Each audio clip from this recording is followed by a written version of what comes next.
À Copenhague, voici le chantier qui fait polémique.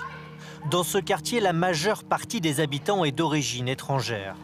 Selon la mairie, il n'y aurait pas suffisamment de mixité. Alors elle a pris une décision radicale. Céder au privé la moitié de ses logements sociaux et expulser les habitants actuels pour les reloger ailleurs.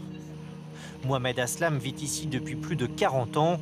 Ce chef d'entreprise parfaitement intégré est sous le choc. On n'a rien fait. Nous ne sommes pas des criminels. Pourquoi devrions-nous être chassés de nos maisons? Mes 4 enfants qui sont nés ici, ont grandi ici, ont reçu une bonne éducation, ils ont un travail. Pourquoi sommes-nous rangés dans la mauvaise catégorie de la population?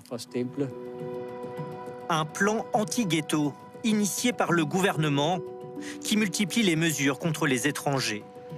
Confiscation des biens à l'arrivée sur le territoire, accès restreint aux allocations, expulsion en cas de manquement à la loi, tout est fait pour décourager les immigrés de venir ou rester au Danemark.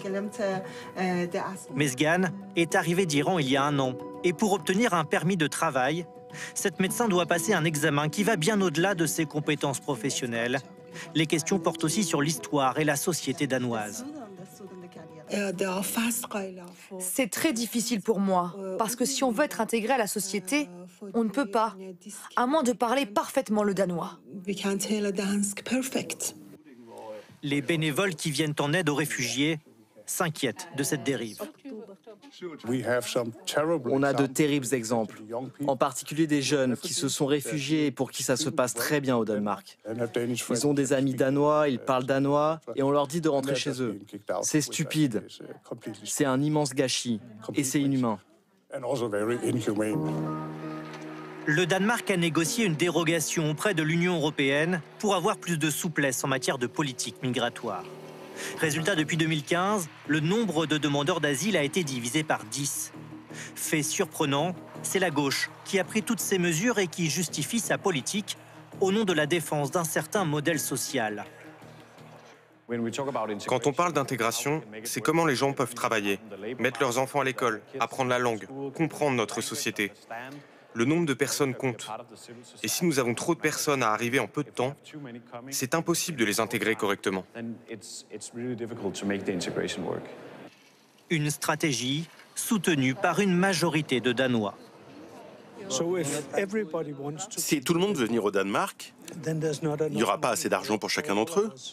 Donc je ne pense pas que ce soit trop strict. Si vous venez d'un terrain de guerre, bien sûr, vous pouvez venir car vous risquez de mourir. Mais si vous venez juste pour des raisons économiques, là, c'est non. Mais pour les ONG locales, cet argument d'un afflux qui serait trop massif ne tient pas. Nous avons accueilli 35 000 Ukrainiens l'an dernier. Le processus s'est très bien déroulé et notre modèle social tient toujours. À l'approche du futur projet de loi sur l'immigration, la politique menée par le Danemark est scrutée de près en France, décriée par la gauche, citée comme modèle par la droite.